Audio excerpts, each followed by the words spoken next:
ये स्टार्ट हो गया? हेलो, आवाज आ रही है?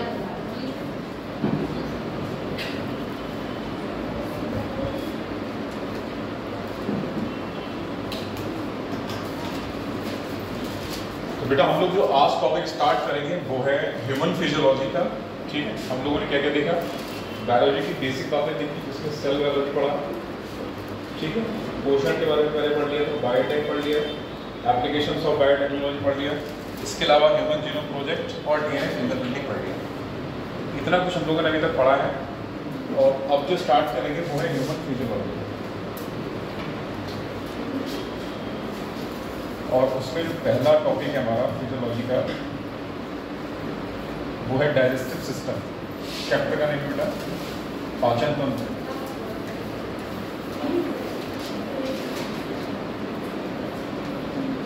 यानी कि डाइजेस्टिव सिस्टम।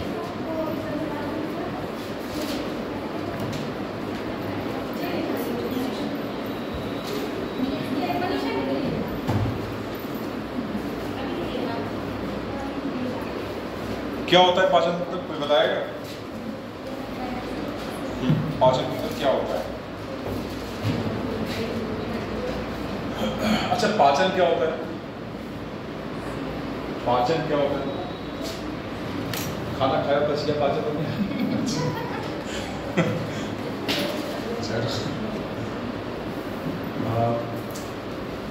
देखो बेटा, पाचन तंत्र का मतलब है कि हमारे शरीर का वो कार्य या वो सिस्टम जो कि क्या करेगा, दो चीज़ों से मिलकर बनना है। एक है एलिमेंट्री कैनाल और दूसरा है संबद्ध पाचक ग्रंथियाँ। तो डाइजेस्टिव सिस्टम में क्या क्या रहेगा? इसमें दो बातें हैं। एक तो बॉडीली सिस्टम, मतलब शरीर का तंत्र है, ठीक है ना, तो क्या लिखो कि बॉडीली सिस्टम है, यानी शरीर का तंत्र, जिसमें क्या होगा, एलिमेंट्री कैनाल होगी,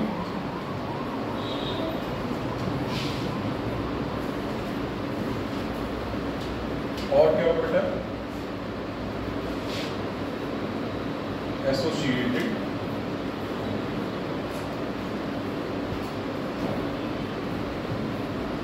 डाइजेस्टिव ग्लैंड।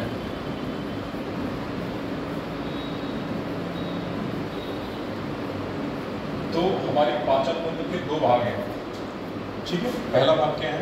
आहार नाल, इसको बोलेंगे आहार नाल।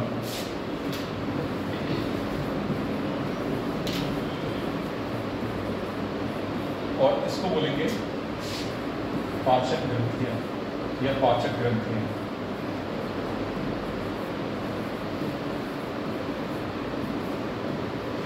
ठीक है बेटा, आहार नाल के कितने भाग हैं?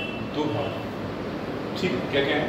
एलिमेंट्री कैनाल है और एसोसिएटेड यानी कि संबद्ध पाचक ग्रंथियां, ठीक। आपसे पूछेगा डाइजेस्टिव सिस्टम में क्या क्या आएगा, तो दो बातें होंगी वहां पे, एलिमेंट्री कैनाल और डाइजेस्टिव ग्लैंड। सवाल ये है कि पाचन होता क्या है?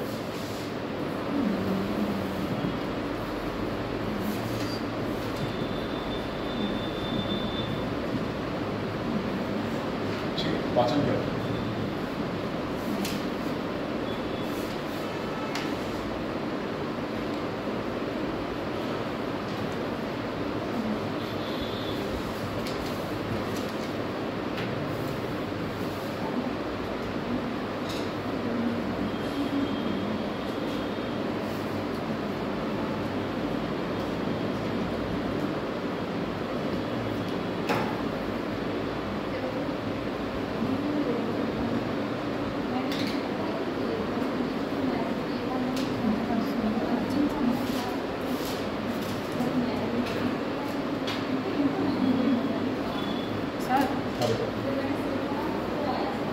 सर इधर आपने इस पे लिखा है इधर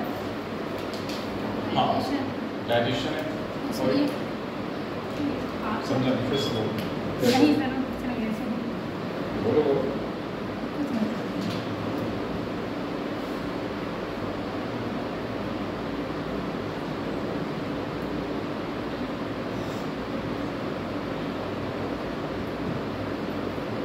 देखो बेटा, डाइजेस्टिव सिस्टम की बात समझ में आ गई क्या है? एलिमेंट्री कैनाल और डाइजेस्टिव ग्लैंड। पाचन क्या है? जो भी हम खाना खाते हैं वो क्या है, कॉम्प्लेक्स ऑर्गेनिक मॉलिक्यूल होते हैं। जो भी खाने में कण मौजूद है वो क्या है, कॉम्प्लेक्स ऑर्गेनिक मॉलिक्यूल होते हैं। और पाचन के माध्यम से क्या करते हैं, हम उनके सिंपलेस्ट फॉर्म में है, उनके सरलतम फॉर्म जो उनको तोड़ते हैं। ठीक है, ये क्या कहलाता है, पाचन कहलाता है। और साथ ही साथ जो वेस्ट प्रोडक्ट बनता है उसको शरीर से बाहर निकालते हैं। ठीक है, यानी कि जो फीकल मैटर है, मलमूत्र बनता है, उसको शरीर से बाहर निकालते हैं, क्या कहलाता है, पाचन कहलाता है। ठीक है, और पाचन एक तरीके से इसमें दो चीज़ें इन्वॉल्व होती है, मैकेनिकल प्रोसेस भी है ये और केमिकल प्रोसेस भी है। मैकेनिकल इन द सेंस जो भी हम खाना खाएंगे दांत से चबाएंगे, जो भी खाना खाते हैं दांत से चबाते हैं ना, तो क्या प्रोसेस हुआ, मैकेनिकल प्रोसेस हुआ। जैसे चक्की में ले गए हम गेहूँ पिसाने, तो अगर मान लो गेहूँ पिसा रहे हैं तो वो क्या प्रोसेस है, वहाँ पे मैकेनिकल प्रोसेस है।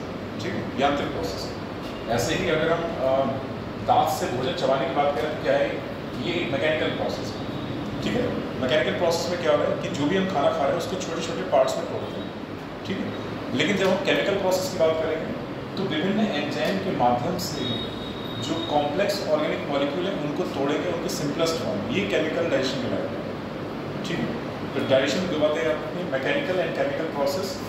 ठीक है, which breaks down the complex organic molecule into their simplest form. ठीक है, क्या करेंगे इससे, दो बातें यहाँ याद रखनी है। क्या होता है, ये एक मैकेनिकल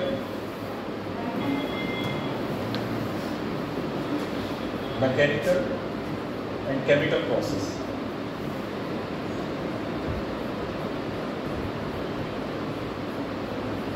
मैकेनिकल कैसे समझ में आया, मैकेनिकल का मतलब यांत्रिक, ठीक है, और केमिकल मतलब रासायनिक प्रक्रिया। तो मैकेनिकल कैसे है, भोजन को खाया और जब भी जो हमारे मुख में गया वो, तो दांत के माध्यम से हमने उसको क्या करा, छोटे छोटे पीसेस में तोड़ दिया। तो ये क्या है, मैकेनिकल प्रोसेस। केमिकल प्रोसेस में क्या रहेगा, जो भी हमने खाना खाया है उसको विभिन्न एंजाइम के माध्यम से तोड़ना, क्या कहलाएगा, केमिकल प्रोसेस कहलाएगा। ठीक है, तो मैकेनिकल और केमिकल प्रोसेस दोनों है, तो इन दोनों को भी याद रखना है कि डाइजेशन क्या है, मैकेनिकल एंड केमिकल प्रोसेस। इसमें होता क्या है, देखो इसमें जो भी हमारा जटिल कार्बनिक पदार्थ होता है,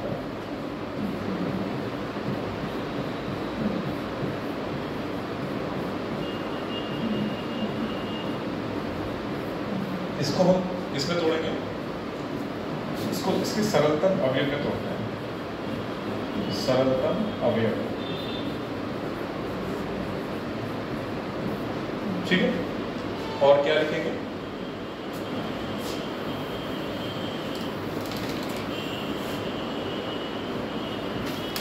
वेस्ट प्रोडक्ट।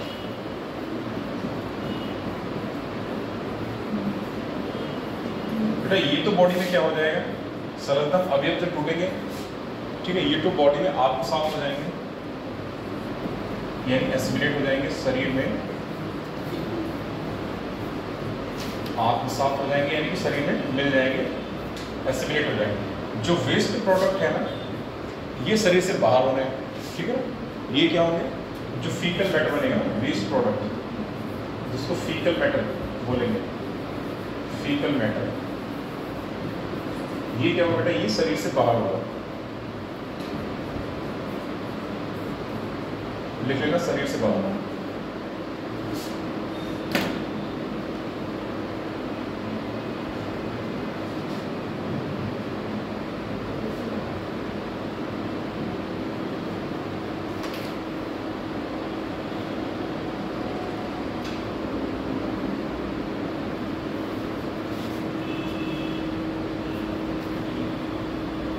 ठीक है बेटा, दो बातें याद रहेंगी इसमें, मैकेनिकल एंड केमिकल प्रोसेस में क्या होता है, जटिल कार्बनिक पदार्थ को उनकी सरलतम अवयव में तोड़ेंगे, और जो सरलतम अवयव है वो शरीर में आत्मसात होंगे, और जो वेस्ट प्रोडक्ट है जिसे फीकल मैटर बोलेंगे वो क्या होगा, शरीर से बाहर होगा। तो ये प्रोसेस क्या कहलाती है, पाचन कहलाती है। ठीक है, चलो अगला एक डाला बेटा, आहार नाल के भाग या आहार नाल, सीधे सीधे निकाल, आहार नाल, आहार नाल,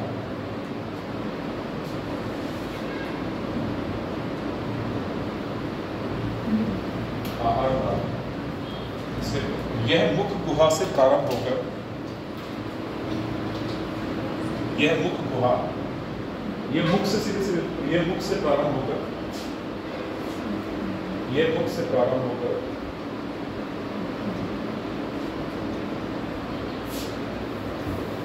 मल द्वार, यह मुख से प्रारंभ होकर मल द्वार और ब्रैकेट में एनएस।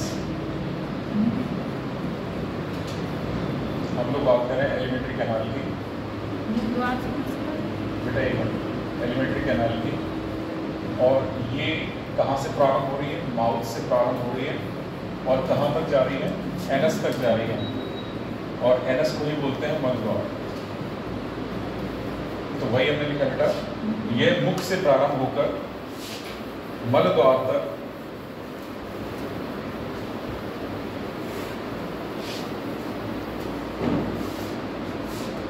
जाने वाली लगभग 9 मीटर लंबी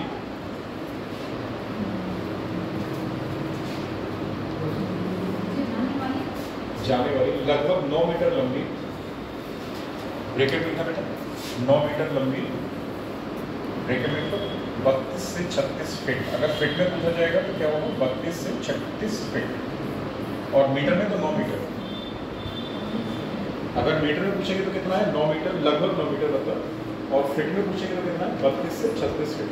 सर ये बना लिया? हाँ, ऐसा लिखिए।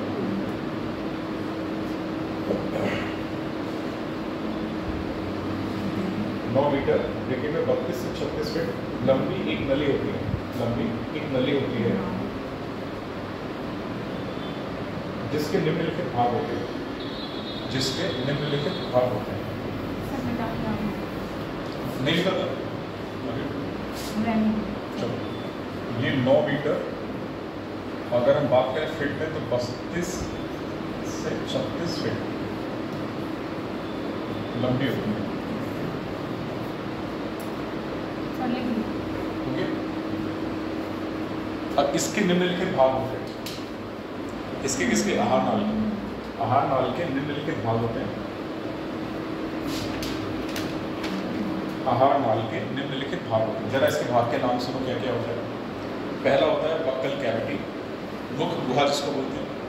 दूसरा होता है फेरिंक्स, तीसरा होता है ईसोफेगस, चौथा होता है स्टोमक, पांचवा होता है स्मॉल इंटेस्टाइन, छठा क्या होगा? लार्ज इंटेस्टाइन, और लास्ट में क्या आएगा? एनएस। ठीक है, तो हम क्रम से लेंगे सबको। चलो क्रम से अगर इसके भाग की बात करें तो इसके पार्ट्स की बात करें तो नंबर 1 पे लिखो बेटा बक्कल कैविटी,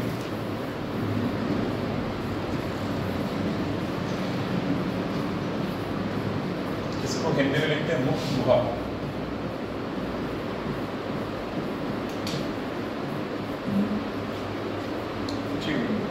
दूसरा होता है फेरिंक्स,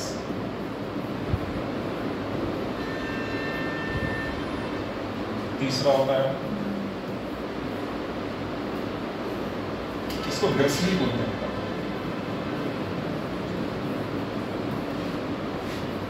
ईसोफेगस तीसरा है, इसको ग्रास नली बोलते हैं।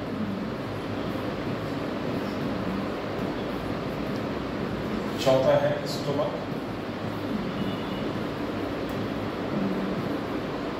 इसको आमाशय बोलेंगे। ठीक है, पांचवा है स्मॉल इंटेस्टाइन, इसको बोलेंगे छोटी आंत।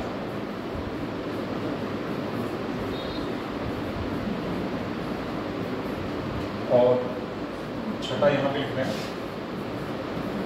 लार्ज इंटेस्टाइन, इसको बोलेंगे बेटा बड़ी आंत।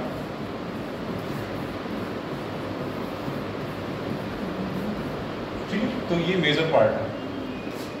ठीक है, इनमें बेटा हमारी जो एलिमेंट्री कैनाल डिवाइड होगी, और साथ में लिखना चाहूँ तो यहाँ पे लिखो एनएस, इसको बोलते हैं मल द्वार।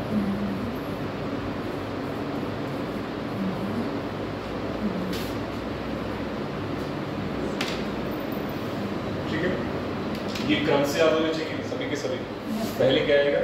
पहले बक्कल कैविटी आएगा, दूसरे में फेरिंक्स आएगा, तीसरे में क्या इसोफेगस आएगा, चौथे पे स्टमक आएगा, पांचवें पे स्मॉल इंटेस्टाइन आएगा, छठे पे लार्ज इंटेस्टाइन आएगा और सातवें पे मल द्वार या एनस आएगा। ठीक है, अब हम नंबर 1 से स्टार्ट करेंगे। पहला नंबर बक्कल कैविटी। पहला रहेगा हमारा बक्कल कैविटी या फोड़ा।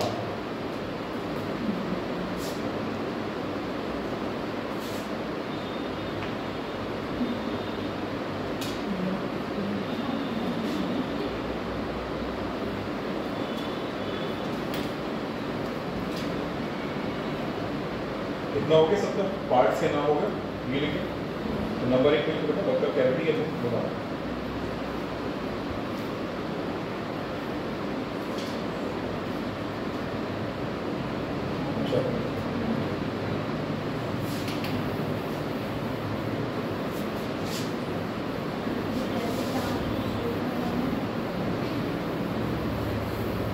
देखो बक्कल कैविटी में क्या क्या होगा, इसमें क्या क्या होगा, माउथ। माउथ एक तरीके से क्या है, ये जो हमारा है ये माउथ है, जो कि शुरुआत होती है बक्कल कैविटी की जहाँ से। ठीक है, माउथ क्या है, सबसे बाहरी पार्ट है बक्कल कैविटी का। यहीं पे लिखो माउथ। माउथ में क्या होंगे, टीथ यानी दांत। टीथ के बाद क्या होगा, टंग यानी जीभ। और फिर क्या आएगा, सैलिवरी ग्लैंड भी यहीं पे आएगा, सैलिवरी ग्लैंड्स। सबकी हिंदी पता है, लिखें। माउथ तो पता ही होगा, मुख बोलेंगे, दांत, जीभ या जिह्वा जो भी लिखना चाहो, और ये है लार ग्रंथियां।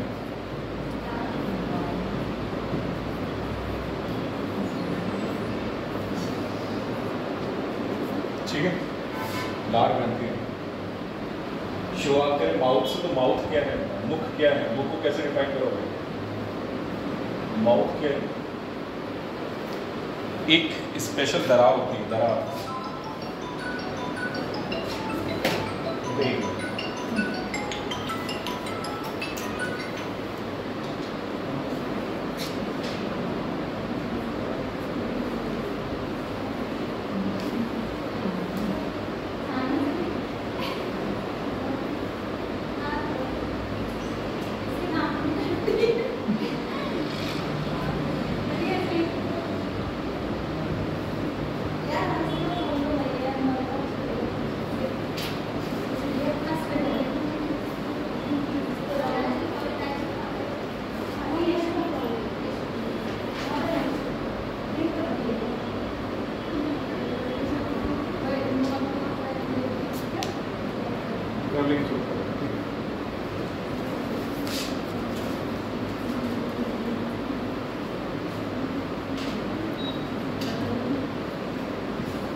हंसने का मौका मिल गया, तो बात करने का मौका मिले, छोड़ना नहीं चाहिए। बेटा बातें भी होती। माउथ बेटा है स्पेशल दरार, जिसके द्वारा क्या करते हैं, खाने को निकलते हैं। Mouth is an special cleft for which swelling the food. मतलब खाना निकलने के लिए एक स्पेशल दरार होती है। इतना याद रखो, खाना निकलने के लिए एक स्पेशल, इसमें लिखने से क्या आगे, माउथ के आगे खाना निकलने के लिए एक विशेष प्रकार की दरार, बस। ठीक, जो कि फोटो के द्वारा सराउंडेड रहती है। फोटो है ना, फोटो के द्वारा घिरी रहती है, बस इतना। खाना निकलने के लिए एक विशेष प्रकार की दरार जो कि फोटो के द्वारा घिरी होती है, बस इतना काफ़ी है, इससे ज़्यादा लिखना भी नहीं है।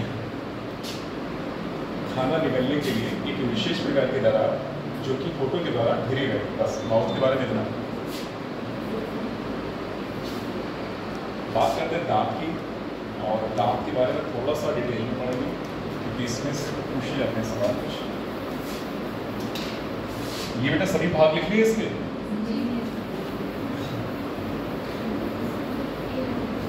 चलो बात करते हैं दांत।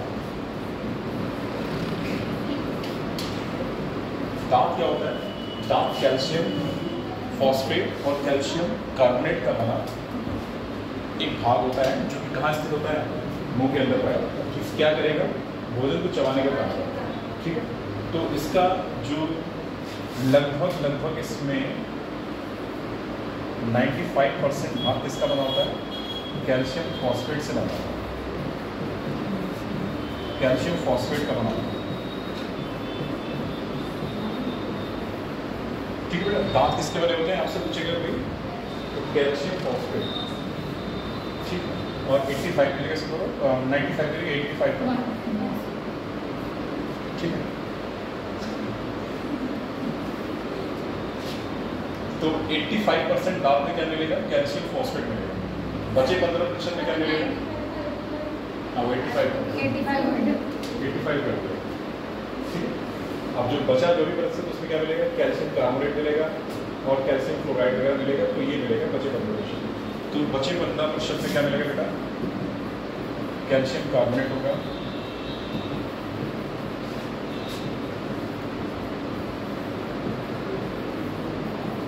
ठीक है। बचे 15% जो मिलेगा तो कैल्शियम कार्बोनेट मिलेगा और क्या मिलेगा, कैल्शियम फ्लोराइड मिलेगा।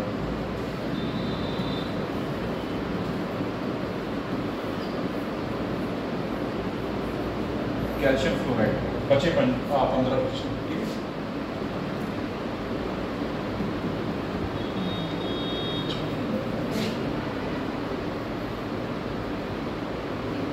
तो ये तो हो गया दांत का कंपोजिशन की। दांत बना किससे होता है, आपसे पूछेगा दांत बना किससे होता है, तो दांत कैल्शियम कार्बोनेट का बना होता है, कैल्शियम फॉस्फेट का बना होता है, जो कि 85% होता है। इसके अलावा क्या क्या मिलेगा, कैल्शियम कार्बोनेट मिलेगा और कुछ मात्रा में कैल्शियम फ्लोराइड मिलेगा। ठीक है, तो दांतों की कुछ विशेषता है। मनुष्य के दांत एक तो है जबड़े में धसे हुए होते हैं, ऐसे दांतों को क्या बोलेंगे, थीकोडोंट बोलेंगे।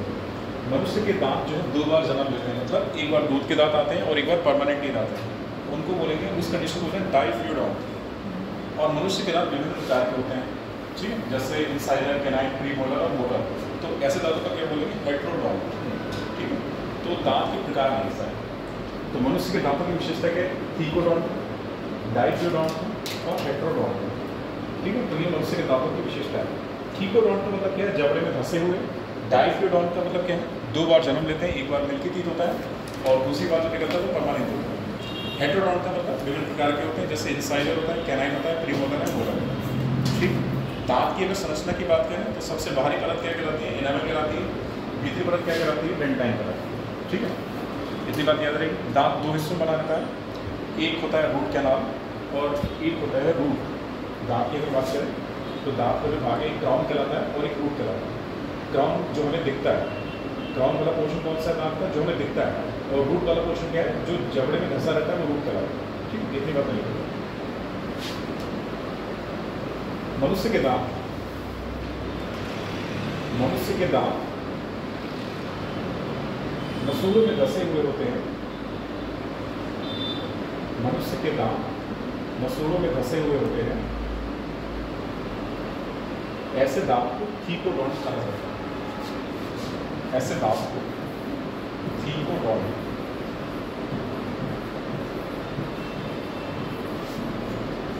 ऐसे दांत को थीकोडोंट कहा जाता है।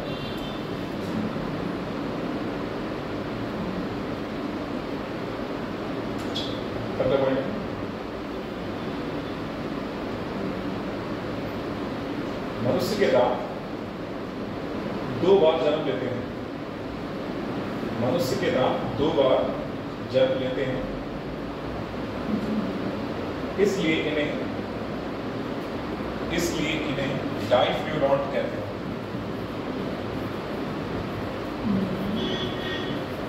इसलिए इन्हें डाइफ्यूडोंट कहते हैं। और डाइफ्यूडोंट क्या क्या होंगे, milky teeth and permanent teeth, यानी दूध के दांत और स्थायी दांत। Milky teeth and permanent teeth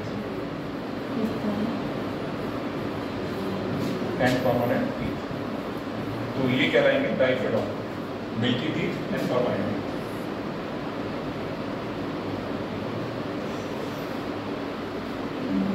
अगला बढ़िए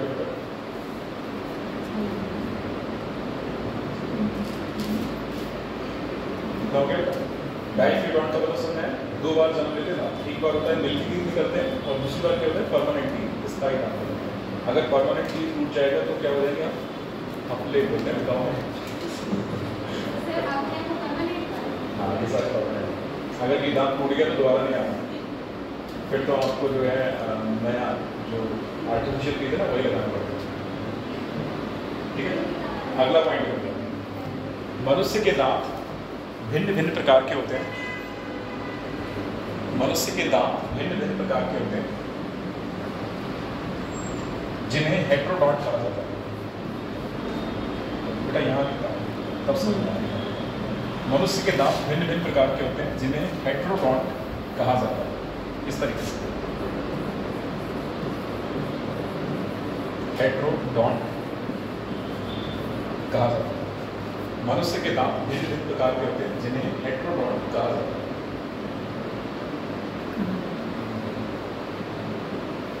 ठीक है, हेट्रोडॉन्ट कैसे है जरा इसको समझते हैं। ये वाला मिटा देगा। ठीक है, वयस्क मनुष्य में दांतों की संख्या कितनी, जरा पहले मुझे ये बताओ। वयस्क मनुष्य में दांत की संख्या कितनी है? 32। और बच्चों में दांतों की संख्या कितनी होती है? 20। शिशु में, मतलब शिशु में तुरंत के नहीं, जब वो करीब 4-5 साल का हो जाता है उस दौरान बच्चों के दांत की संख्या क्या होगी? लगभग 20 ही होगी लगभग।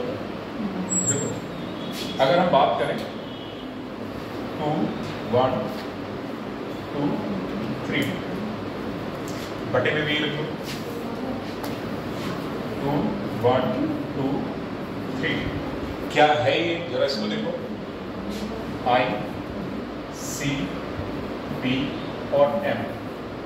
I फॉर इंसाइजर, यही लिखना बेटा।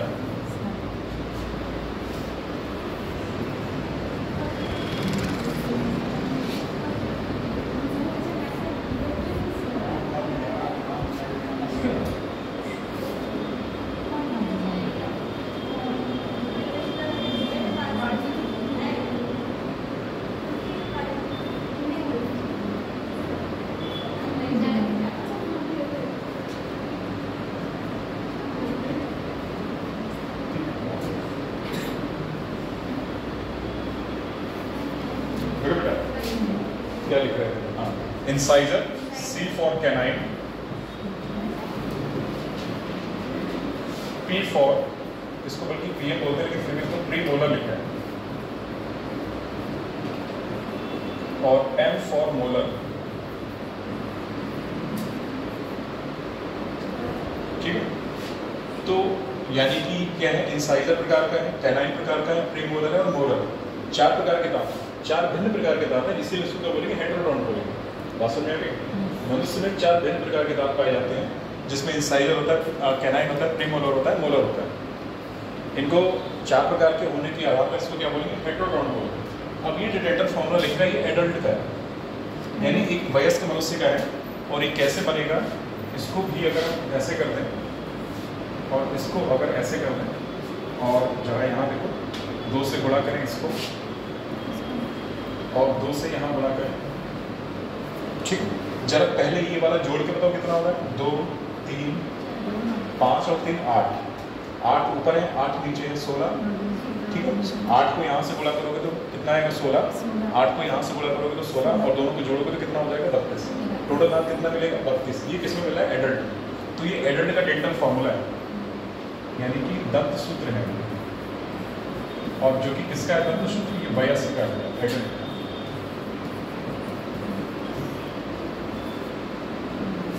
ठीक है, तो वयस्क का दंत सूत्र क्या है? 2, 1, 2, 3। कैसे याद रखोगे? 2 पहले लिख दोगे, 1, 2, 3 लगातार। 1, 2, 3 लगातार है, कोई बीच में कोई दूसरा नंबर नहीं आएगा। 1, 2, 3 और 2 पहले 2, 1, 2, 3, 2, 1, 2, 3। ठीक है, तो ये किसका है? डेंटल फॉर्मूला है, एडल्ट वयस्क का। और ये कितना है? आधे, ऊपरी आधे जबड़े का है। ऊपरी आधे जबड़ा, निचली आधे जबड़ा और बचा हुआ ऊपरी आधा जबड़ा और उधर बचा हुआ। 2 से गुणा क्यों कर रहे हैं? क्योंकि जो आधा जबड़ा बचा है ना उसमें भी तो सेम होगा ना, इसीलिए उसको 2 से गुणा करना है। ठीक है, बात समझ में आ गई? तो कितना होगा ये? टोटल कितना निकल के आएगा यहाँ पे? ये जो वैल्यू निकल के आएगी कितना होगा? 32। ठीक है, तो ये जो दंत सूत्र है ये वयस्क का है, ये वयस्क का दंत सूत्र है। Incisor, canine, premolar, molar. इनकी हिंदी लिखना चाहो तो लिखो। इसको क्रंतक बोलते हैं बेटा, हिंदी में इसको बोलते हैं क्रंतक।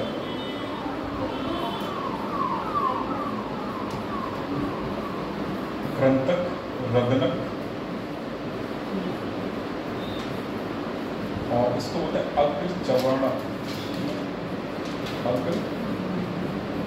चवर्ण और इसको बोलते हैं चवर्ण। ठीक है, तो ये हिंदी है इसकी। और हिंदी में ज़्यादा सही लगे तो हिंदी में आपका, इंग्लिश में ज़्यादा सही लगे तो इंग्लिश में आपका, वैसे तो वैसे। ठीक है, और यहीं पे डैश देके आगे को कृंतक का कार्य यहीं पे लिखते हैं। कृंतक का कार्य क्या होता है? इंसाइजर का काम क्या होता है? तो भोजन के काटने, भोजन को काटने के काम होता है। असल भोजन को काटने का सबसे सामने वाला चूहे जैसे जो बड़े दांत होते हैं, कृंतक कहलाते हैं। इधर जैसे ही बीच में लो, इधर से बढ़ते जाओ एक तरफ पकड़ो, या इधर पकड़ो या इधर, क्योंकि हमने आधे जबड़े की बात की ना, ऊपरी आधा जबड़ा निचला आधा जबड़ा। तो ऊपरी आधे जबड़े की बात करो तो एक साइड से बढ़ो।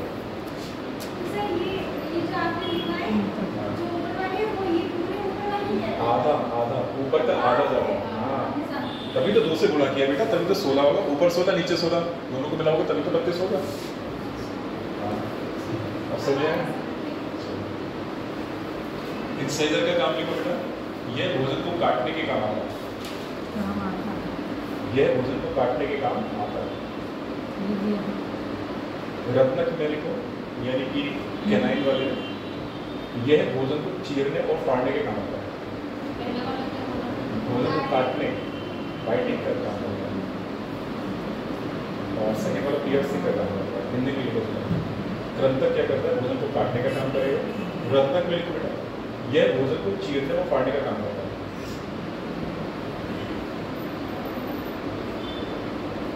यह भोजन को चीरने और फाड़ने का काम करता है। ठीक। प्रीमोलर में लिखो, यह भोजन को चबाने का काम करता है। और मोलर भी क्या करेंगे? ये भी भोजन को चबाने का काम, चबाने बेटा भोजन को चबाने का काम करेंगे। चबाने जहाँ ना लिखा, चबाने का काम। हाँ मोलर ये भी चबाने का काम करेगा।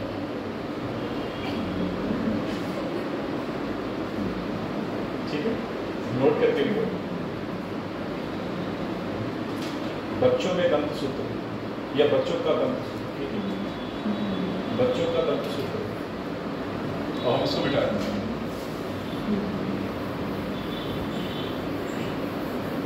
बच्चों का दंत सूत्र,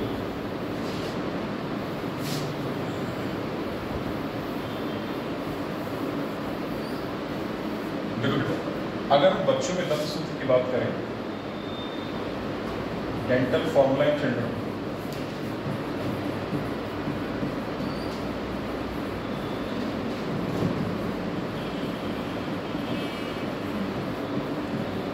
ठीक है, ये क्या होगा? जरा यहाँ आप ध्यान दो बेटा, 2 1 0 2, ये ऊपरी आधा जबड़ा, निचला आधा जबड़ा, 2 1 0 2, ये है इंसाइजर, ये है कैनाइन, ये है प्रीमोलर और ये है मोलर। ठीक है, इसको 2 से गुणा, इसको 2 से गुणा करोगे कितना निकल के आएगा? 20 20 10 नहीं, 5 हो गए ना, 5 ऊपर 5 नहीं थे, लेकिन ऊपर गुणा भी तो हो रहा है 2 से, नीचे भी तो 2 से गुणा हो रहा है, तो टोटल कितना? 20 हो रहा है। ठीक है, तो हमें तो पूरे बच्चे जो बताना है वो बताना है। लेकिन यहाँ पे पी जहाँ पे लिखा है, यानी कि प्रीमोलर बच्चों में नहीं पाए जाते। ठीक है, 0 का मतलब है एब्सेंट। 0 का मतलब क्या है? एब्सेंट। और एब्सेंट कौन है बेटा? प्रीमोलर।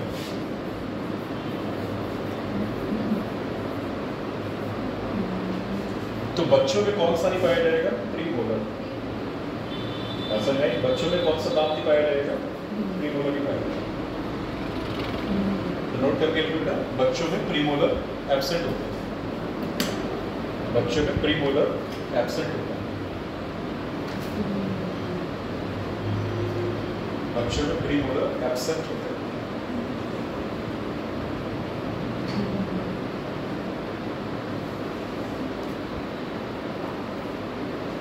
बच्चों में प्रीमोलर एब्सेंट होता है।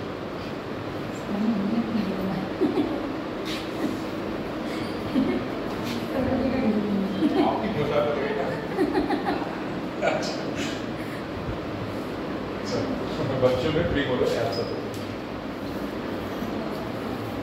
नोट करके एक पॉइंट और। अच्छा मुझे जरा पहले बताओ, फिर बताओ, जो हाथी में जो दांत बाहर निकला रहता है वो क्या होता है? इंसाइजर होता है, कैनाइन होता है, प्रीमोलर होता है, मोलर होता है। जो हाथी में जो दांत निकला रहता है ना बाहर, जो बड़ा हो जाता है उसको बोलते हैं हाथी के दांत, वो कौन से होते हैं? इंसाइजर होता है, कैनाइन होता है, प्रीमोलर होता है, मोलर होता है। बताओ, सब लोग बताओ। इंसाइजर, ठीक है, नोट करके नोट कर चुके। हाथी में दोनों ऊपरी इंसाइजर, हाथी में दोनों ऊपरी इंसाइजर दांत बड़े होकर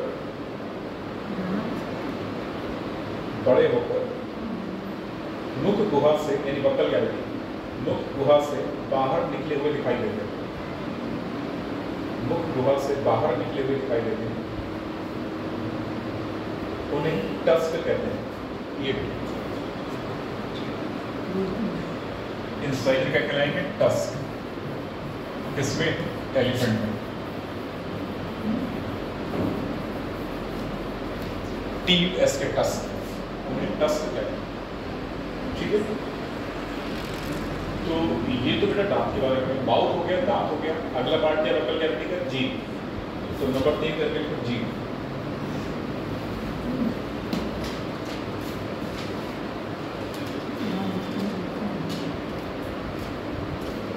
अच्छा, एक दांत को लिखने से पहले, जीभ को लिखने से पहले 2 बातें छूट गई हैं। इनेमल और डेंटाइन के बारे में हो जाए। इनेमल और डेंटाइन, ठीक है। दांत की संरचना लिखो, छोटा सा एडिंग नहीं, दांत की संरचना डालो, दांत की संरचना और उसमें लिखो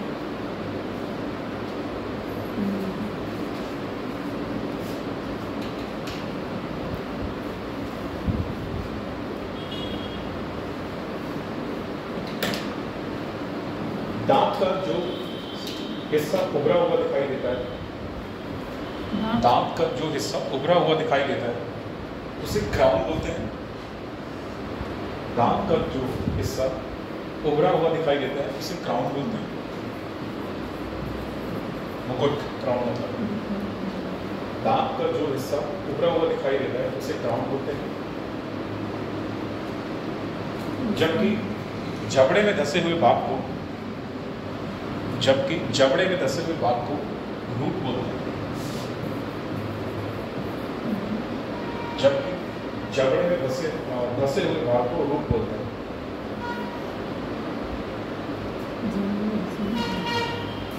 रूट बोलते हैं।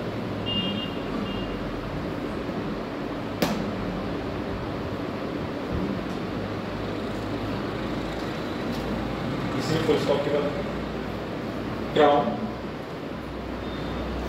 क्राउन इनेमल से घिरा होता है। हाँ, क्राउन इनेमल इस तरह से इनेमल, क्राउन इनेमल से घिरा होता है।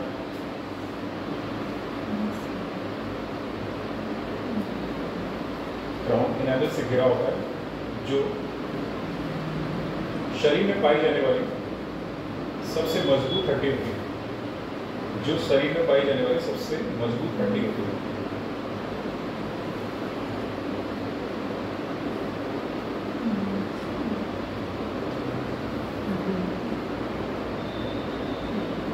जो शरीर में पाई जाने वाली सबसे मजबूत हड्डी होती है। तो इसका इनेमल के भीतर डेंटाइन की परत होती है।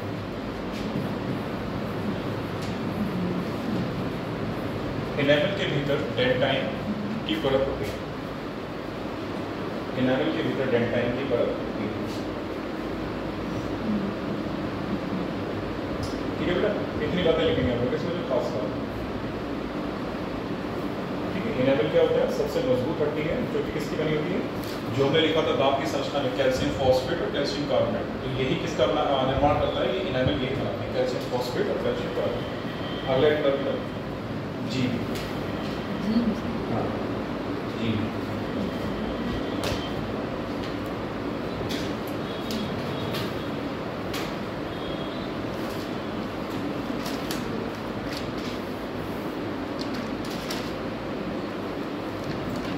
जीभ पे देखो बेटा, जीभ क्या होती है? मस्कुलर ऑर्गन है। मस्कुलर होती है मतलब पेशी से बनी होती है, और क्या होती है? काफ़ी मोटी होती है, तो गुदेदार होते हैं। क्या करती है? भोजन को निगलने में सहायक होती है। जीभ का एक काम है बेटा, ये भोजन को निगलने में मदद करती है। तो इसमें लिखो जीभ पेशी, पेशी मतलब मस्कुलर, जीभ पेशी, इस तरीके से जीभ पेशी तथा गूदेदार अंत होती है। गूदेदार मतलब फ्लैशी, थिक। पेशी तथा गूदेदार अंत होती है,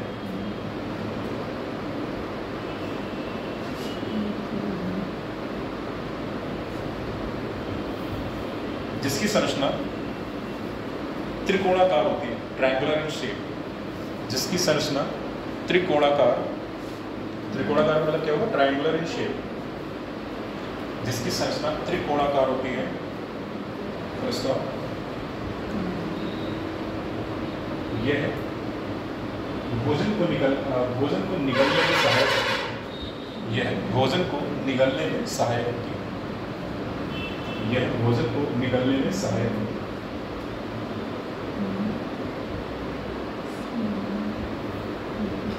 तो इसको पैर कर दो।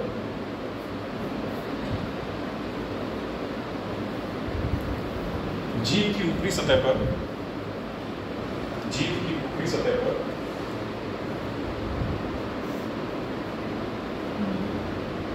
जीभ की ऊपरी सतह पर कई उभरी हुई संरचनाएं पाई जाती हैं। हाँ, जीभ की ऊपरी सतह पर कई उभरी हुई संरचनाएं पाई जाती हैं, जिन्हें पैपिली कहते हैं। जिन्हें पैपिली कहते हैं।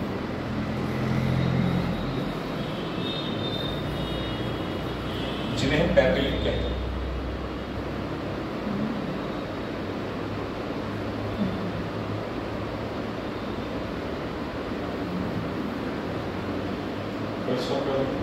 कुछ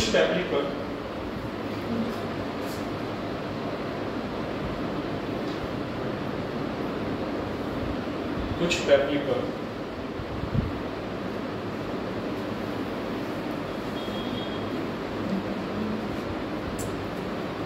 स्वाद कलिकाएं पाई जाती हैं।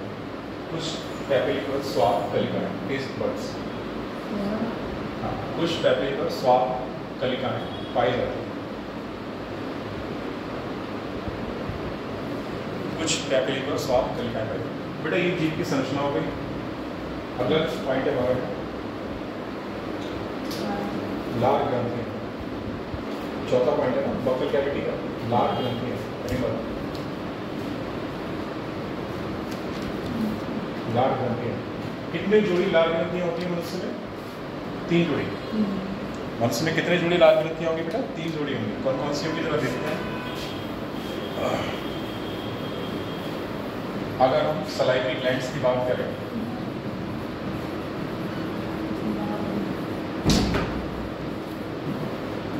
कितने जोड़ी होती हैं? 3 पेयर, 3 जोड़ी। नाम लिखो जरा, कौन कौन सी होती है बेटा इनमें?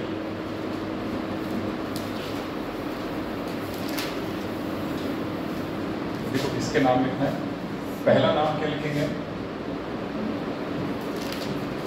सबलिंगुअल।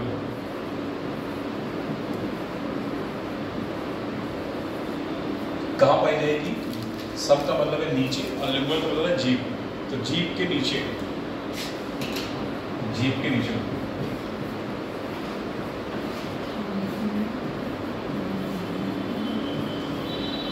नंबर 2 पे लिखिएगा सब मैंडिबुलर।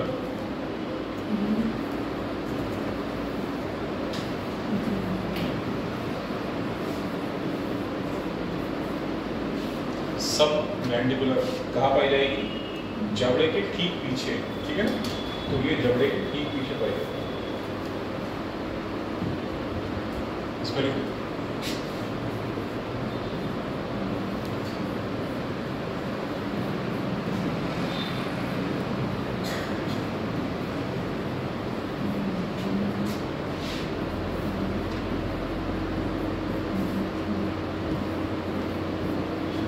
जबड़े के ठीक पीछे किनारे पर स्थित।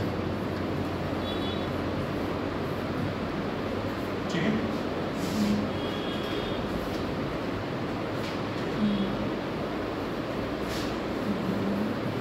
अगली ग्रंथि का नाम है पैरोटिड ग्लैंड।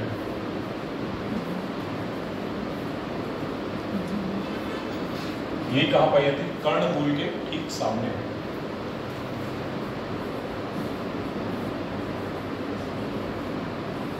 कर्णमूल के ठीक सामने।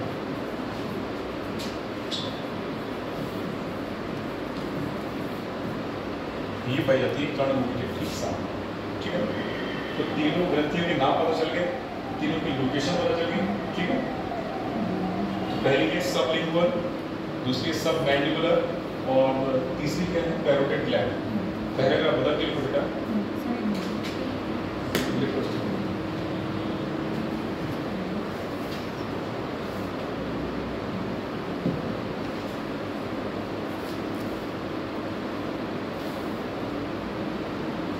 पहले बदल के लिखो। लाल ग्रंथियों से लार का श्रावण होता है। लार ग्रंथियों से लार का श्रावण होता है।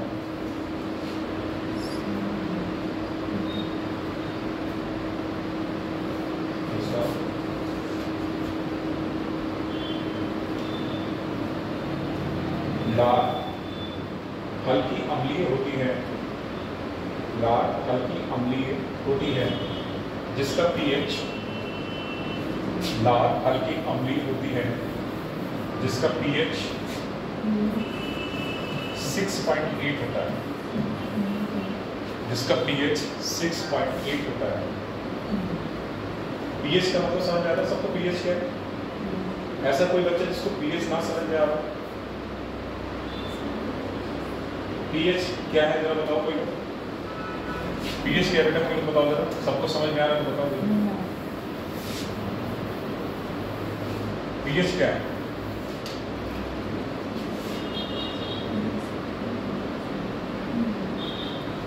ये बता। एक टर्म सुना ना, पावर ऑफ हाइड्रोजन। वैसे तो इन जनरल क्या हो गया?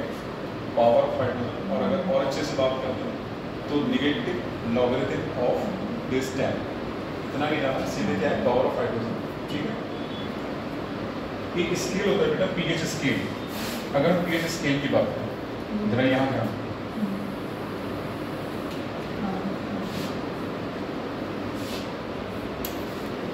ठीक है, पीएच स्केल और बीच की वैल्यू क्या होती है? ये कितना, इसका माध्यम क्या है? यहाँ पे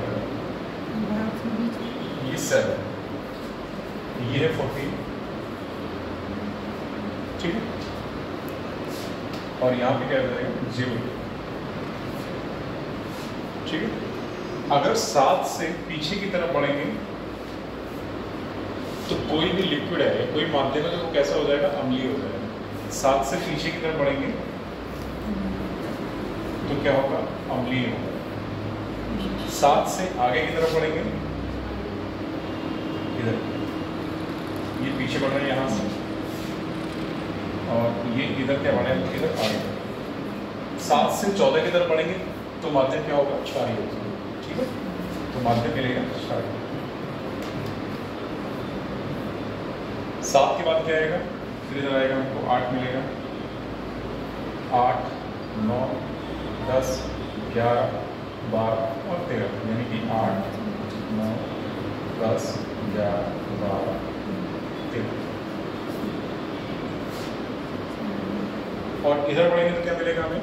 0 से 1, 2, 3, 4, 5, 6, 1, 2, 3, 4, 5, 6। 0 ले लिया, हालांकि वैसे 0 होता नहीं, 1 ही मान लिया। ठीक है, तो अगर हम 7 से पीछे की तरफ बढ़ेंगे तो माध्यम क्या होगा? अम्लीय मिलेगा। और इसमें ज़्यादा अम्लीय कौन होगा? 6 वाला होगा या 1 वाला होगा? चलो अगर यहाँ से 0 हटा दें, कितना माना? 1 रख देंगे बराबर से। चलो अब बताओ, इसमें अम्लीय कौन होगा? 1 वाला होगा या 6 वाला होगा? ज़्यादा अम्लीय कौन सा होगा? कहने का मतलब ये ज़्यादा अम्लीय कौन सा होगा? 1 वाला होगा या 6 वाला होगा? 1 वाला, ठीक है ना, 1 वाला, क्योंकि इधर जाएंगे तो अम्लीयता बढ़ेगी, इधर जाएंगे तो क्या होगा? अम्लीयता बढ़ेगी, और 7 से आगे बढ़ेंगे तो क्या होगा? क्षारीय प्रकृति बढ़ेगी। 14 से पीछे आएंगे तो क्या होगा? क्षारीय प्रकृति घटेगी। 1 से 7 की तरफ बढ़ेंगे तो क्या होगा? अम्लीय प्रकृति घटेगी। तो ये कहलाता है पीएच स्केल। तो ये हमारा होता है पीएच स्केल। तो हमने लिखा है कि लाल का पीएच कितना होता है? 6.8। 6.88 मतलब 7 के नजदीक है, और 7 की वैल्यू क्या होती है? उदासीन होती है। ये क्या है? 7 वाला पॉइंट क्या है? ये उदासीन। ना तो ये अम्लीय माना जाएगा और ना ही जो है ये क्या माना जाएगा? क्षारीय माना जाएगा, उदासीन। ठीक है, तो लाल का पीएच कितना है? 6.8, यानी 7 के नजदीक है, तो हल्का अम्लीय। ठीक है, तो लाल का पीएच क्या है? 6.8, यानी इसका मतलब क्या होगा? हल्का अम्लीय होगा।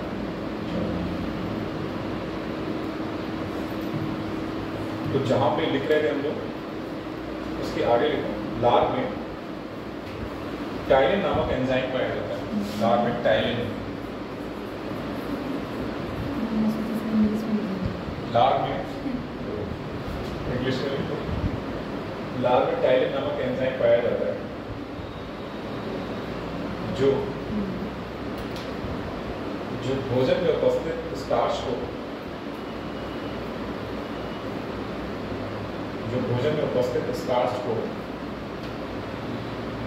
माल्टोज में परिवर्तित करता है।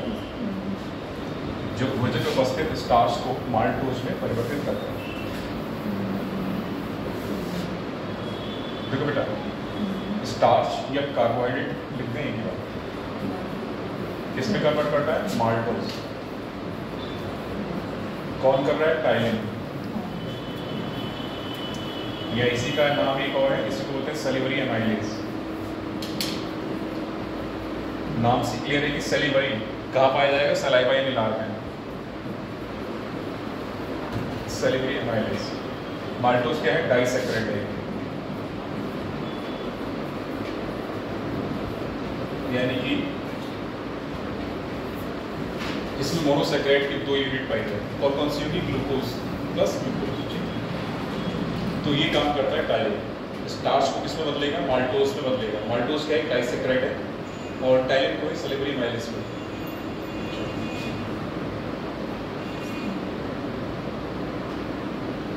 नोट करके लो बेटा, मनुष्य में सबसे बड़ी लार ग्रंथि,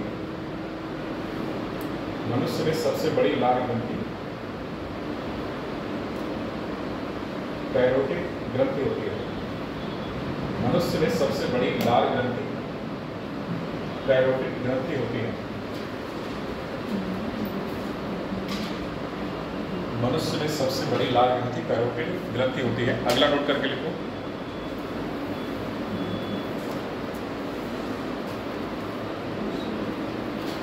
पैरोटिड ग्लैंड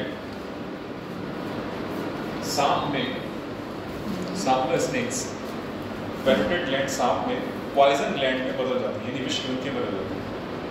पैरोटिड ग्लैंड सांप में पॉइजन ग्लैंड में बदल जाती है।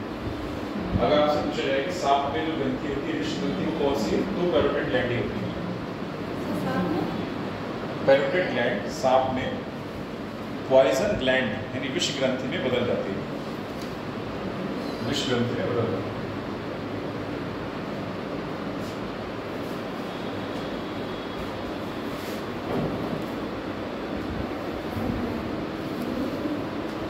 अगला भाग है आहार नाल का। बेटा आहार नाल का पहला भाग क्या था? बक्कल कैविटी था। दूसरा भाग क्या होगा? फेरिंक्स यानी ग्रसनी।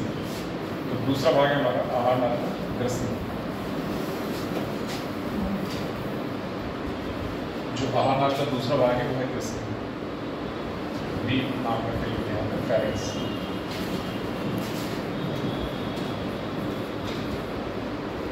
जरा इसके बारे में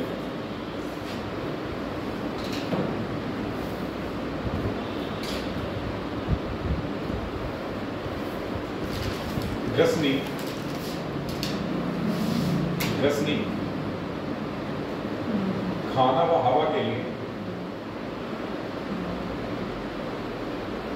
ग्रसनी खाना व हवा के लिए उभयनिष्ठ पथ का कार्य करता है। खाना व हवा के लिए उभयनिष्ठ पथ का कार्य करता है।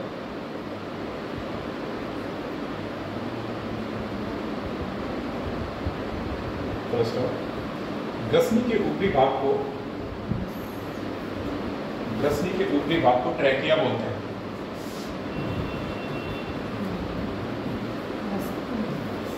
ग्रसनी के ऊपरी भाग को ट्रैकिया बोलते हैं।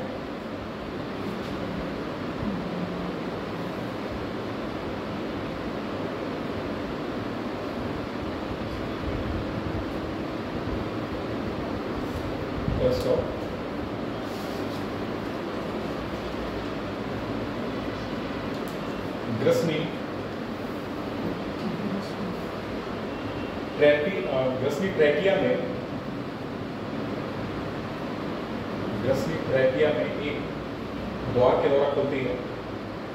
ग्रसनी ट्रैकिया में एक द्वार के द्वारा खुलती है जिसे ग्लॉटिस बोलते हैं। द्वार, ओपनिंग। ग्रसनी ट्रैकिया में एक द्वार के द्वारा खुलती है जिसे ग्लॉटिस, बेटा इस तरीके से लिखना, ग्लॉटिस, जिसे ग्लॉटिस कहते हैं।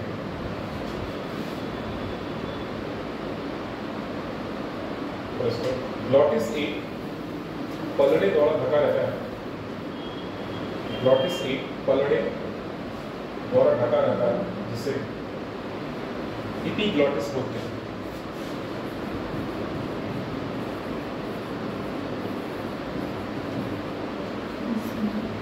ग्लॉटिस एक पलड़े द्वारा ढका रहता है जिसे एपिग्लॉटिस बोलते हैं।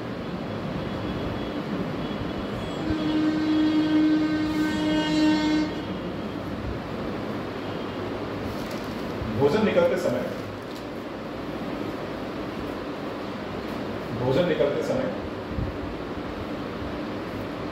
एपिग्लॉटिस बंद हो जाता है। भोजन निकलते समय एपिग्लॉटिस बंद हो जाता है ताकि भोजन निकलते समय एपिग्लॉटिस बंद हो जाता है ताकि भोजन ट्रैकिया में ना चला जाए। ताकि भोजन ट्रैकिया में ना चला जाए। ताकि भोजन ट्रैकिया में ना चला जाए। देखो बेटा, ऐसा होता है ना कि ट्रैकिया क्या है, एक तरीके से वायुनाल होती है। ठीक, ट्रैकिया क्या है, वायुनाल है। और फेरिंग्स जो है ट्रैकिया में खुलती है और ट्रैकिया में एक द्वार होता है, इसको बोलते हैं ग्लॉटिस। ग्लॉटिस किससे कवर रहता है, एपिग्लॉटिस। एपिग्लॉटिस का एक ढक्कन है। एपिग्लॉटिस सिंपली क्या एक ढक्कन है जो कि बंद हो जाता है जब खाना निकलता है। ठीक है, जब खाना निकलेंगे तो एपिग्लॉटिस बंद हो जाएगा। क्यों बंद हो जाएगा, ताकि जो खाना ट्रैकिया में ना जाए। बात समझ आ गई? तो इतना समझ आएगा ट्रैकिया क्या होता है, वायुनाल है। और वो पैसेज किस पे करेगा, सांस लेने का काम करता है ट्रैकिया। अगर खाना उसमें कभी कभी देखा होगा, खाते समय खाना वायुनाल पहुँच जाता है तो अजीब सा वो बर्निंग सेंसेशन देता है और हिचकी वो आपने काफ़ी मतलब क्या कहेंगे उसे, पता ही हो सकता है। हाँ, फंदा को इसी में से रखना है।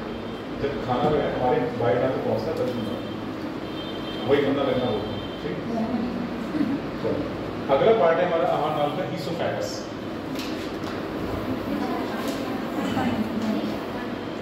अगला भाग है हमारा ईसोफेगस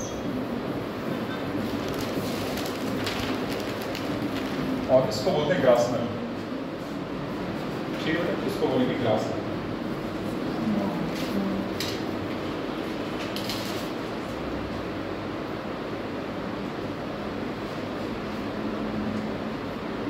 इसमें जरा दो बातें जरा लिख दो। इसमें पाचन की क्रिया नहीं होती है। इसमें पाचन की क्रिया नहीं होती है।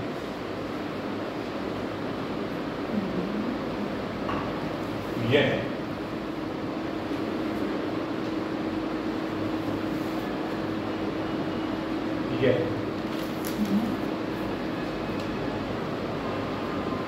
ग्रसनी को आमाशय से जोड़ती है, क्योंकि दोनों के बीच में स्थित होता है। तो यह ग्रसनी को आमाशय से जोड़ती है।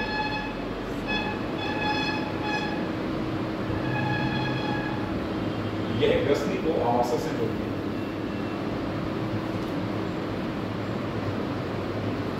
तो इसको आमाशय से जोड़ती है। ग्रास नली में क्रमानुकुंचन गति होती है। ग्रास नली में क्रमानुकुंचन गति होती है। क्रमानुकुंचन के लिए वर्ड इस्तेमाल होता है पेरिस्टाल्सिस मूवमेंट। क्रमानुकुंचन के लिए जो साइंस में या इंग्लिश में वर्ड है वो है पेरिस्टाल्सिस, गति। गति क्रमानुकुंचन गति होती है।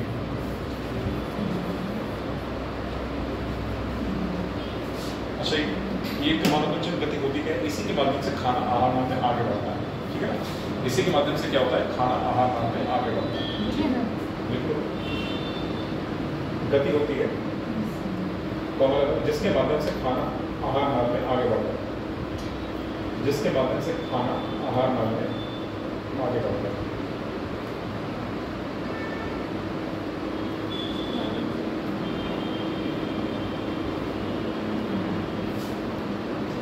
अगला पार्ट बेटा आमाशय, डी यानी स्टमक। और स्टमक से पहले एक सवाल का जवाब दोगे आप लोग।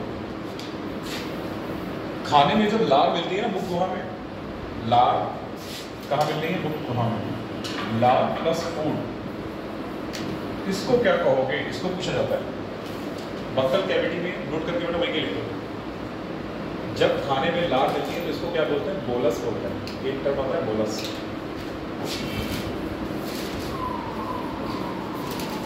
तो इसको बोलते हैं बोलस। और ये कहाँ मिलता है हमें, बक्कल कैविटी। यही बोलस आगे जाता है ग्रसनी के माध्यम से ग्रास नली में होते हुए कहाँ पहुंचेगा, यही पहुंचेगा यहाँ स्टमक में। यही पहुंचता है स्टमक। ठीक है, तो लार प्लस फूड को क्या बोलेंगे, बोलस बोलेंगे। ठीक है, अब डालो हेडिंग स्टमक, आमाशय।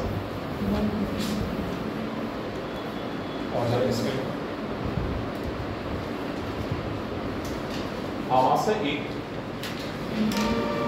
आमाशय एक जठर जैसी रचना होती है। जठर, आमाशय एक जठर जैसी रचना होती है जिसमें अनेक ग्रंथियां पाई जाती हैं। जिसमें अनेक ग्रंथियां पाई जाती हैं, जिन्हें जठर ग्रंथियां, ब्रेकेट में होता है गैस्ट्रिक ग्लैंड्स। जिन्हें जठर ग्रंथियां ब्रेकेट में गैस्ट्रिक ग्लैंड्स कहते हैं।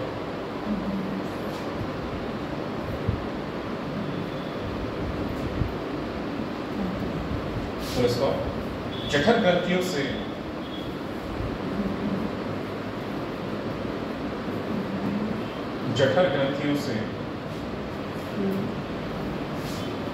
एक प्रकार का रस स्रावित होता है। जठर ग्रंथियों से एक प्रकार का रस स्रावित होता है जिसे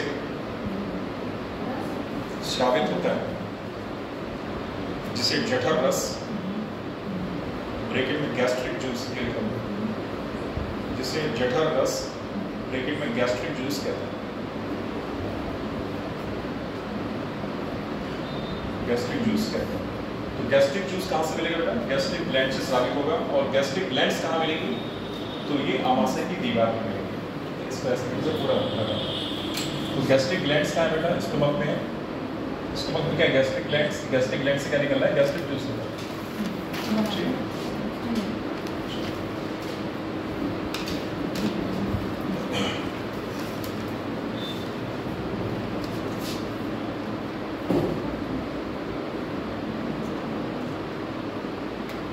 छोटा सा आइडिया बना, गैस्ट्रिक जूस या जठर रस। गैस्ट्रिक जूस या जठर रस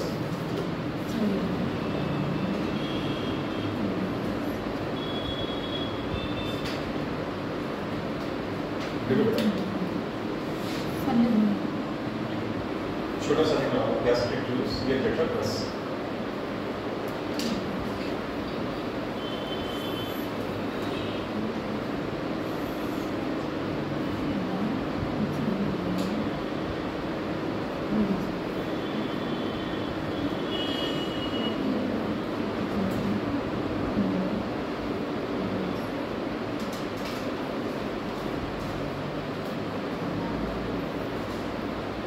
ठीक है बेटा।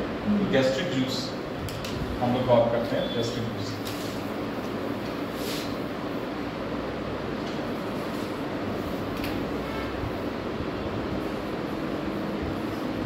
गैस्ट्रिक जूस का कंपोजिशन क्या क्या होता है, इसका कंपोजिशन क्या होगा, गैस्ट्रिक जूस में मतलब क्या क्या मिलेगा। तो गैस्ट्रिक जूस में हमको मिलता है HCl plus pepsin plus rennin plus mucin और प्लस लाइपेज। ये इतने एंजाइम मिलते हैं हमको वहां पे गैस्ट्रिक जूस में। अब सबके कार्य लिखने क्या क्या है, सबके कार्य पढ़ने क्या क्या कार्य होता है। गैस्ट्रिक जूस में क्या क्या मिलेगा, HCl मिलेगा, पेप्सिन मिलेगा, रेनिन मिलेगा, म्यूसिन मिलेगा और लाइपेज मिलेगा। तो सबको याद रखना है, HCl, pepsin, rennin, mucin, lipase. एक लाइन में याद कर लो, HCl, pepsin, rennin, mucin, lipase. ठीक है। तो गैस्ट्रिक जूस किससे मिलके बना होगा, तो यही 5 होंगे उसमें। ठीक है, HCl, pepsin, rennin, mucin, lipase. तो इसमें भी पहला लिखो HCl। HCl के काम क्या होंगे बेटा, HCl क्या है, एक हाइड्रोक्लोरिक अम्ल है। इसका पूरा नाम क्या है, हाइड्रोक्लोरिक अम्ल। तो जाहिर सी बात है, क्या करेगा, भोजन के माध्यम को अम्लीय बनाएगा। हाँ, इसमें पहला पॉइंट को HCl के कारण, जो भी इसमें पहला है ना, गैस्ट्रिक जूस में पहला जो है HCl, तो इसमें छोटी सी हेडिंग डाल के HCl के कार्य और उसमें नंबर 1 करके लिखो। यह भोजन के माध्यम को अम्लीय बनाता है, यह भोजन के माध्यम को अम्लीय बनाता है। नंबर 2,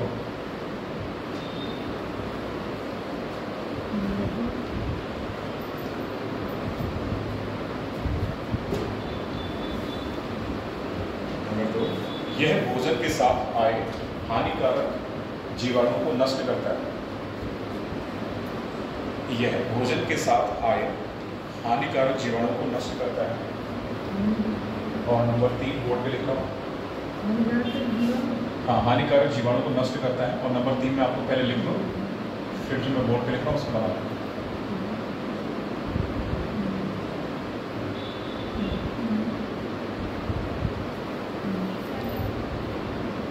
ज़्यादा छोटा हो गया, दिख रहा है फिलहाल? ठीक है, चलो तीसरा पॉइंट लिखो बेटा, HCl निष्क्रिय पेप्सिनोजन को, HCl निष्क्रिय पेप्सिनोजन को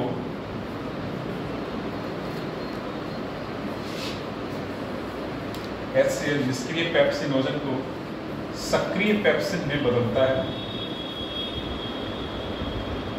HCl निष्क्रिय पेप्सिनोजन को सक्रिय पेप्सिन बदलता है। और साथ ही साथ बच्चों में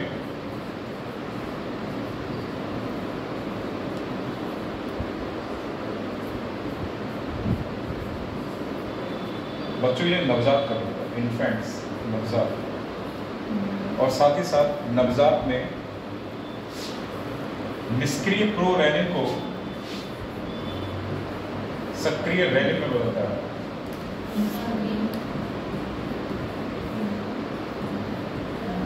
हाँ बेटा, रिपीट करो, देखो HCl निष्क्रिय पेप्सिनोजन को सक्रिय पेप्सिन बदलता है। ये क्या बेटा, इनएक्टिव है।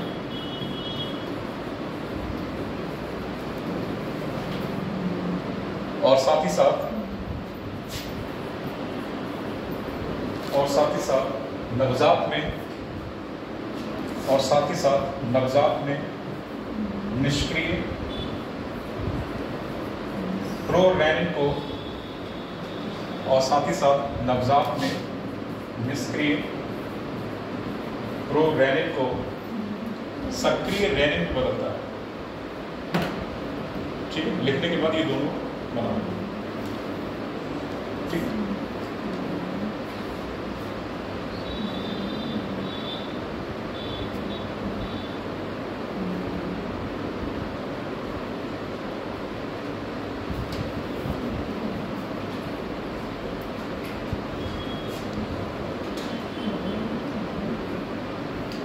देखो बेटा, याद ध्यान देना ये जरूरी कि डालेंगे जो प्रोरेनिन है ना, ये केवल इन्फेंट में पाया जाएगा, ये नवजात शिशु में पाया जाएगा, ये एडल्ट्स में नहीं पाया जाएगा। नोट करके आगे क्या लिख लोगे, प्रोरेनिन केवल नवजात शिशु में पाया जाता है। नोट करके वहाँ पे इतना लिखा है, ठीक है। और क्या होता है, प्रोरेनिन इनएक्टिव फॉर्म में होता है, जैसे ही HCl के संपर्क में आएगा सक्रिय रेनिन में बदल जाएगा। ऐसे ही पेप्सिनोजन इनएक्टिव फॉर्म में होता है, जैसे ही HCl के संपर्क में आएगा सक्रिय पेप्सिन में बदल जाएगा। ठीक है बेटा, ये बातें इतनी याद रखनी। अब जरा इसको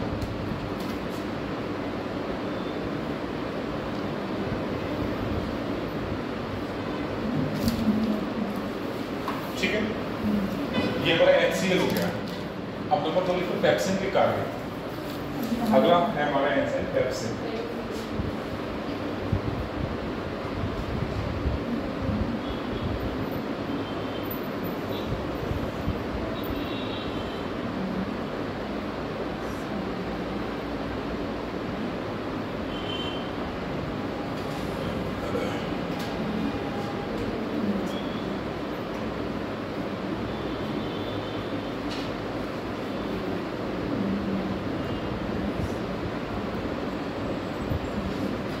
मुझे लग रहा है आधे चैप्टर पूरा नहीं हो पाएगा, मैं सोचा था पूरा करा देंगे इसे।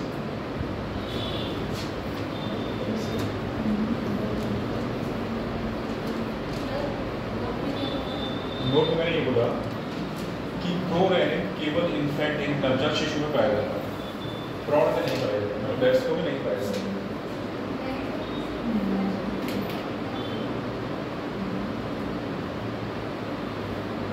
HCl के बाद जो अगला है हमारा गैस्ट्रिक जूस का अगला कंपोनेंट है पेप्सिन। पेप्सिन अगली एडिट आएगा और उसमें पेप्सिन के कार्य, अगली एडिट पर पेप्सिन के कार्य।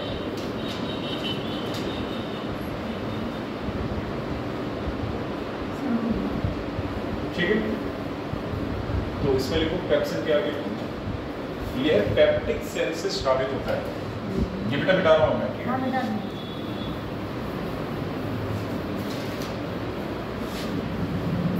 पेप्सिन कहाँ से आ रहा है, पेप्टिक सेल से। यह पेप्टिक सेल से स्रावित होता है।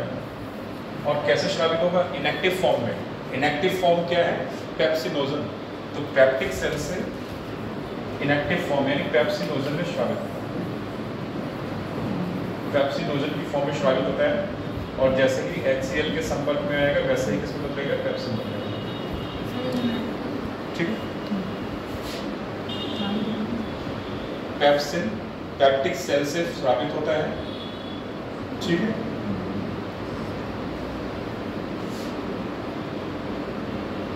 जो कि प्रोटीन्स को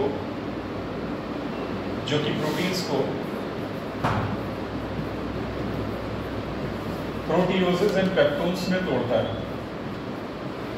प्रोटियोसेस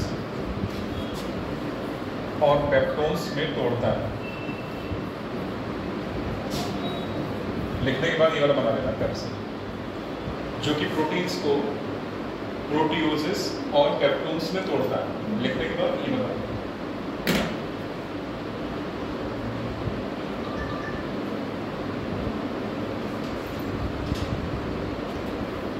जो कि प्रोटीन्स को प्रोटियोसिस और पेप्टोन्स में तोड़ता है। ये आपको जब प्रोटीन का क्लासिफिकेशन पढ़ेगा ना, जलीय बटन से मिल लेते हैं सारे।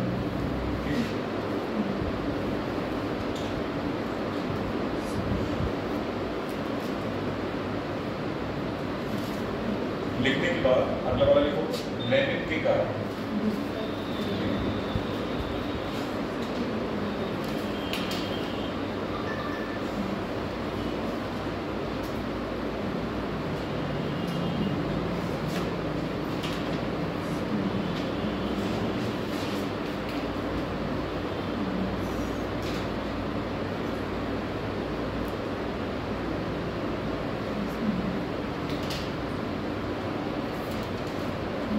अगला लिखो बेटा, रेनिन के कारण।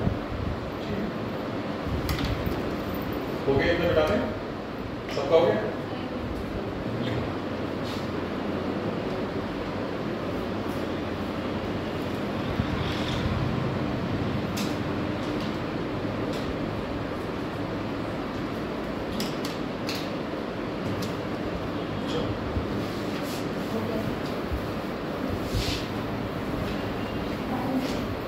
अगला बेटा हमारा रेनिन के कार्य।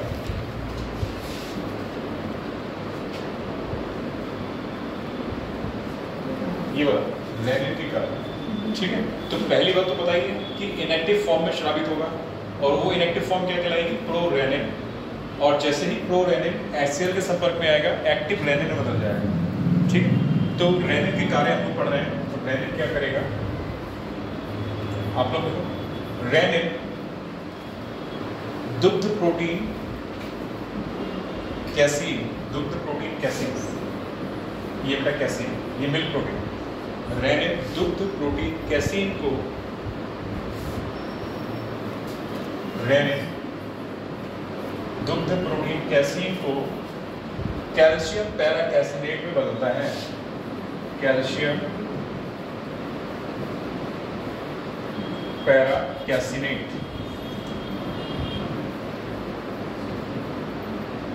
में बदलता है। रेनिन दुग्ध प्रोटीन कैसीन को कैल्शियम पैराकैसिनेट में बदलता है।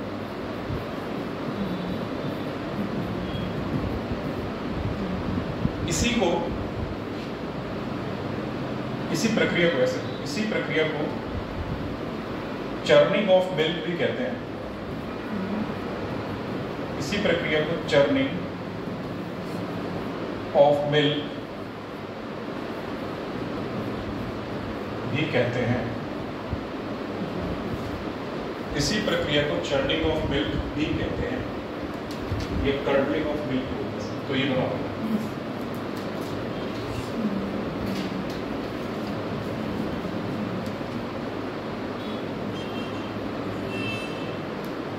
लेकिन एक बात याद रखनी है, रेनिन किसमें मिलेगा बेटा? नवजात शिशुओं में मिलेगा, ठीक है ना।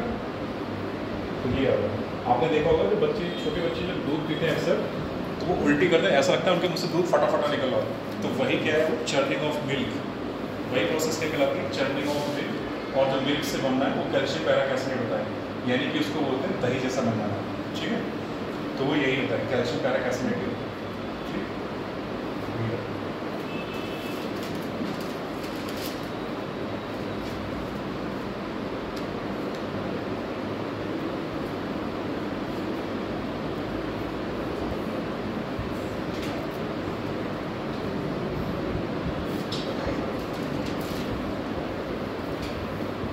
अगला है म्यूसिन।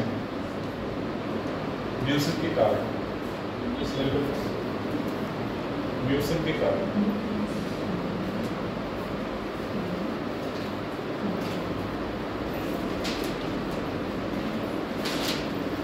यह आमाशय की दीवार को,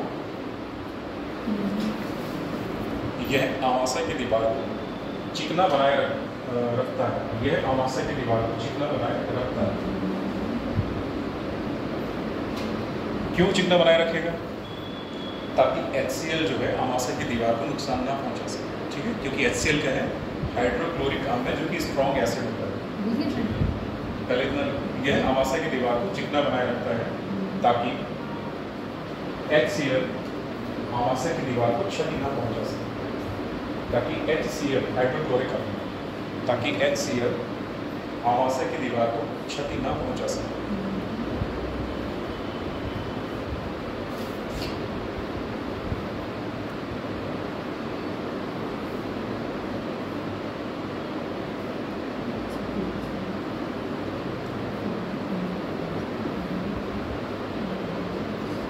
अगला है हमारा लाइपेज। तो लाइपेज के कारण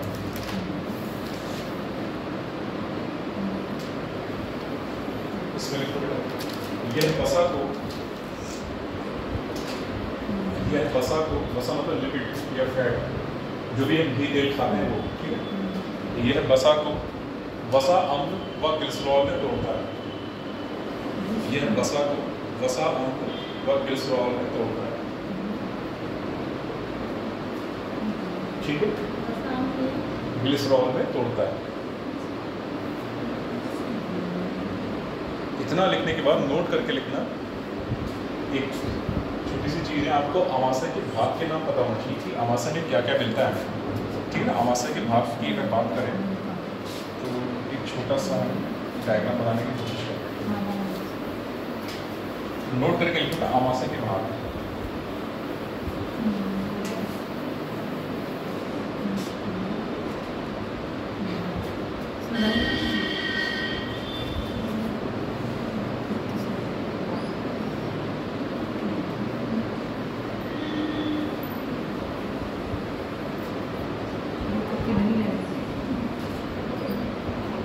किडनी लग रहा है पर किडनी से बनाना नहीं। अब तो नहीं लग रही किडनी, अब तो नहीं लग रही है। हाँ अब नहीं लगना चाहिए। ये स्टमक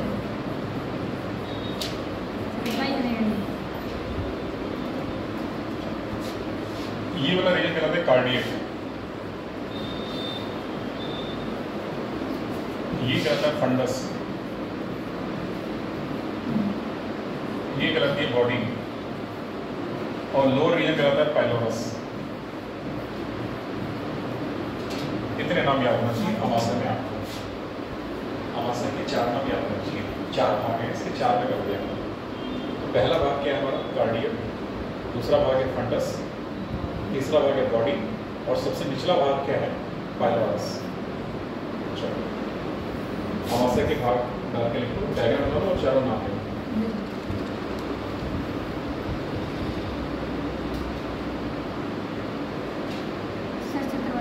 बन गया। एलिमेंट्री कैनाल का अगला भाग आता है छोटी आंत।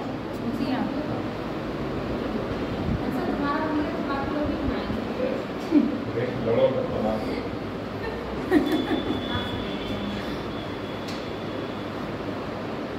मैं तो इतना टाइम देता हूँ, मुझे लगता है कि कोई नहीं।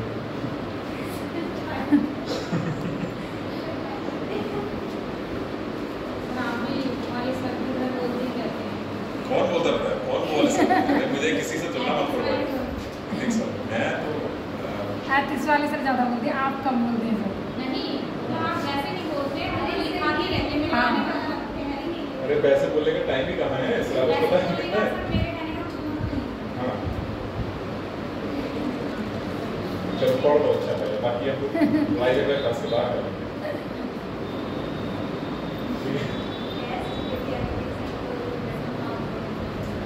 अगला भाग है हमारी एलिमेंट्री कैनाल का छोटी आंत यानी स्मॉल इंटेस्टाइन।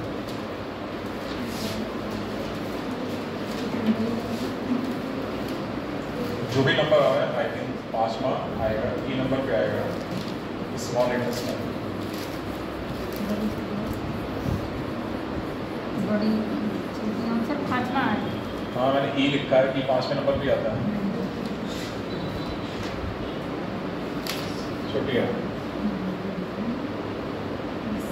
छोटी आंत इसको बोलेंगे छोटी आंत। सबसे पहले इसकी लंबाई की बात करते हैं। तो इसकी लंबाई जो है लगभग 6 मीटर होती है। इसकी लंबाई है 6 मीटर, या अगर हम फिट में बात करें तो लगभग 22 फीट। 6 मीटर या लगभग 22 फीट।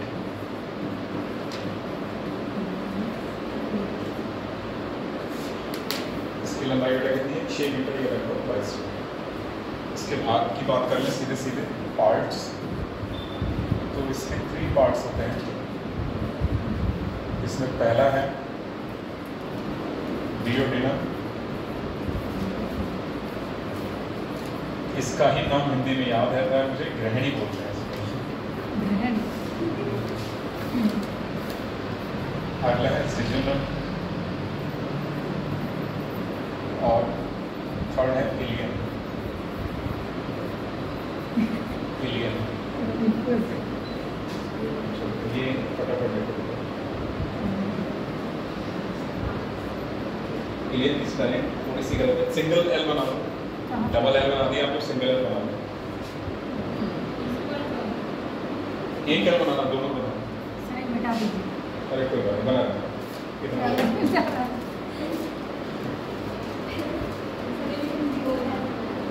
डियोडेनम, जिजुनम, इलियम 3।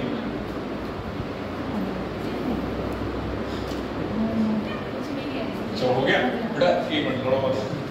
छोटी आंत की लंबाई है 6 मीटर या 22 फीट। 3 भाग हैं, डियोडेनम जिसको हिंदी में ग्रहणी बोलेंगे, और उसके बाद जिजुनम, फिर इलियम। तीनों एक साथ याद कर लो, डियोडेनम, जेजुनम, इलियम, जिसमें सबसे मेन काम किसका रहता है? डियोडेनम और इलियम का रहता है। डियोडेनम और इलियम का मेन काम रहता है। और नंबर ई हेडिंग डाल के लिखो डियोडेनम।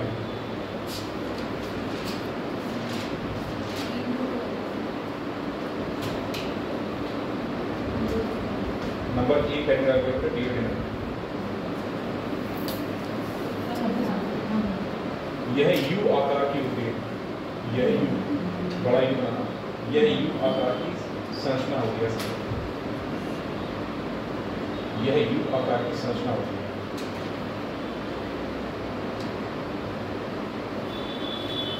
तो इसमें पाचक एंजाइम नहीं पाए जाते।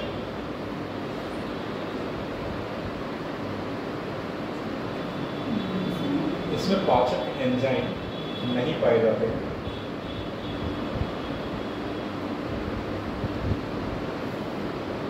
इससे दो भिन्न प्रकार के हार्मोन श्रावित होते हैं। यहाँ हार्मोन श्रावित होगा बेटा, पाचक एंजाइम श्रावित नहीं होगा।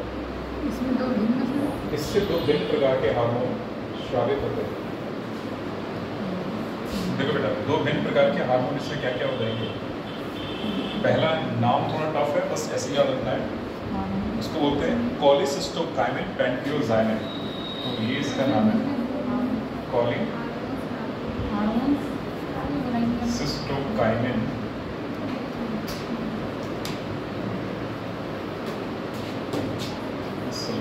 कोलिसिस्टोकाइनिन पेंटियोजाइनिन।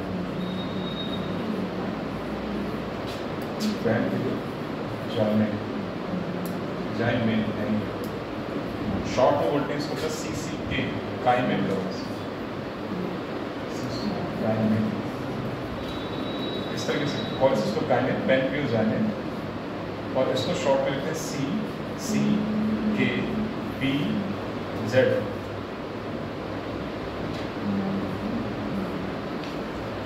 इसको शॉर्ट में लिखते हैं CCKPZ, कोलिसिस्टोकाइनिन पेंटियोजाइनिन।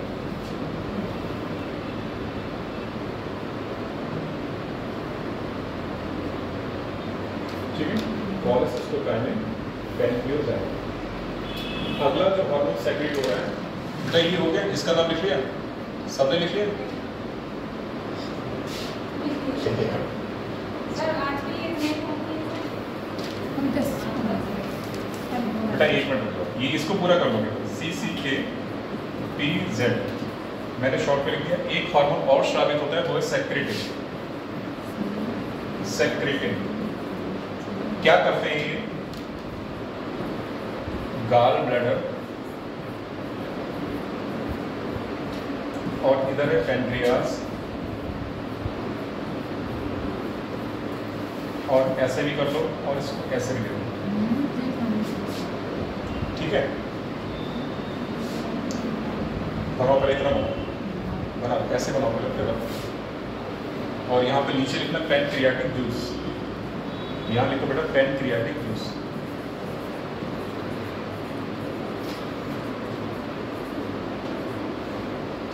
लिख लेना, पेन नहीं चल रहा है। सर इसे चलो यार, ऊपर लिख दे रहा हूँ, आप लोग में लिखना पेनक्रियाटिक जूस। और यहाँ पे नीचे लिखना बाइल जूस।